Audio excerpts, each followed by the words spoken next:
All right, so I started the 75 Hard a little over a week ago, and here's what I learned, and here's what I'm going to do differently. So the word 75 Hard didn't ring true for me. The idea that something has to be hard doesn't ring true for me. But the thing that did ring true was the idea of consistency and honoring your commitments to yourself, and the idea that when you say you're going to do something and you do something, that you feel like you won the day, and that builds confidence over time, and that means that you start to feel like you can accomplish anything, that things are bite-sized pieces and easily they're just small pieces that add up to a larger whole. And whenever you have a dream or a desire, that's true of anything. So all that resonated with me, and also the idea of authenticity, that within the 75 Hard, there are 6 rules, 2 workouts a day, 45 minutes each. One has to be outside, so that's the first 2 rules. Third rule is a gallon of water or more a day. Fourth rule is a diet. I believe they say no alcohol, no alcohol, no caffeine, and then you make up the rest of your diet and you stick to it 100% for 75 days with no cheat days. No cheat days, none. So that's the fourth, and then 10 pages of nonfiction reading and a photograph of yourself. So that's the 75 Hard.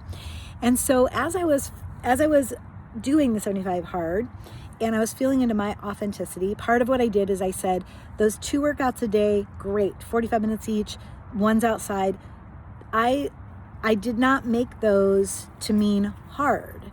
I said, okay, that can include going hiking, that can include going for a walk on the beach, that can include physical activity, dancing, that can include whatever I choose that to mean, as long as my intention is to move my body for those 45 minutes and to be active and to choose specifically, be aware specifically of what my body wants to do. You know, maybe it wants to do yoga versus it wants to weightlift. And that's exactly what I found throughout the first 7 days, is that sometimes I wanted a heavyweight workout. Sometimes I wanted yoga. Sometimes I wanted a beach walk. It varied. And so I allowed myself to have all those different options. The other thing is around diets. So I haven't really drank much, maybe a couple sips of alcohol here and there in the last couple of years, the last 10 years, and I don't drink coffee. So that one, no problem. But I also know that my body would prefer no cane sugar, so I added that. My body prefers no gluten, so I kept that in. And then my diet was about being aware of what I was putting into my body. So I did not eat unless I was hungry, and I said a blessing even before I chose what to put in my body. If I was hungry, I said a little blessing about feeling great in my body and feeling nourished, and then I felt into, what does my body really want right now, and then I would choose what I was going to eat. And so with those and also, I don't really do as much reading these days out of physical books because I just don't own them. I don't prefer to own them. So I was doing Audible books. I was listening to Audible. So those are the different things that I was including in my 75 Hard as a way to set a commitment to my body and myself and to honor that daily. And so what was really funny is 7 days, no problem. Even 4th of July came and I went outside and I danced in the morning on the beach with the crowds that were already at the beach. And I went and I played pickleball outside for 45 minutes with my friends at a party. So I got my workout in, I got my gallon of water in. I wasn't really that hungry most of 4th of July. While there's a lot of food to be snacking on, I really didn't do too much eating. So I felt really, really, really proud of myself. That was day 7. And that night we went to go watch a drone show. And during the drone show, I went up to the bar. We were at a rooftop bar. And I went up to go order some broccolini. And I said, hey, do you have any kombucha back there? And the guy's like, oh, well, we have Boochcraft. And I lived with the founder of Boochcraft for a little while, and I know that they are very high in alcohol. And I was like, yeah, that's fine, sure. And I didn't even make the connection to the 75 hard because I don't normally drink. Like, so rarely that it didn't even cross my mind that I was about to break a rule, so to speak, in the 75 hard. So awareness is everything. And I went back to my table and I had a couple sips, and then right then, as I was taking the couple sips, and I was like, ooh, I love kombucha, it's so delicious, and I haven't had this in so long. And then all of a sudden I was like, wait a minute, I just broke my 75 hard. And I was like, does this mean I'm on day one? Does this mean what do I want this to mean for me? And for me, it was about the awareness that whatever I'm putting in my body, choosing to put in my body at any moment, that I prefer to not do it unaware.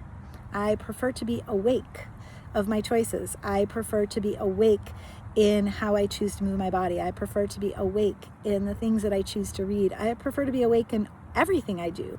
My craft, my business, my association, my teams, my clients, everything I'm doing, my preference is to be awake and aware. And so I decided, I sat with it for a minute. I was like, this could be day 8 of my 75 hard. This could be day 1 of my 75 hard. And instead I chose to create what I want for myself, which is a program called 66 Awake. And so I like the number 66. It has meaning for me around love. And this is all about loving yourself and being compassionate for yourself. And so my 66 Awake is based on the 75 hard, but it is my own rules. And I encourage you, if you would like to take part in this, to do it. And I'm going to keep the 2 workouts a day, 45 minutes each, 1 outside. I'm going to keep the more than a gallon of water, of drinking water, because it changed me. That one alone totally changed. I thought I was drinking more than that, but I was not. And that has really altered my life. I'll make another video about that. I'm going to keep the audiobook, the audio nonfiction. I'm going to keep the photo, that's easy. And the piece that is so important to me is the awareness of what I'm eating in every moment. This idea of saying the blessing before I'm even focused on putting anything in my body. And how many times have you just randomly reached out and put something in your mouth before you even realized it? Out of habit, out of old habit. That's all it is just reaching out. And what I realized is that every time that I thought I was hungry and wanted to put something in my body, I checked in, and a lot of times it was dehydration, water, and then sometimes it was that I wanted a hug. And so I've just implemented new ways for me to be more aware of what it is I really want, because that's really what we're here for, is enjoying the things we want, is enjoying this world, being awake and aware that oop, come here. Being awake and aware to our desires, our true desires, and not the chatter, and not the habits, and not the versions that we don't prefer to be. So I am committing to a 66 Awake. And I invite you to do the same. I'll be posting as I go along. That's the other piece. I'm going to post a video a day of what's happened during that day, what I've learned. And the other thing that I'm implementing during this is compassion. So my 66 Awake, if I have a moment where I am unaware and I do something that is out of alignment with the 66 Awake, I get to choose to move forward with the day and revise it, or to set myself back to day 1. So I will be keeping myself accountable for what I think is the appropriate measure for myself versus what anybody else thinks. All right. I love you. Take care.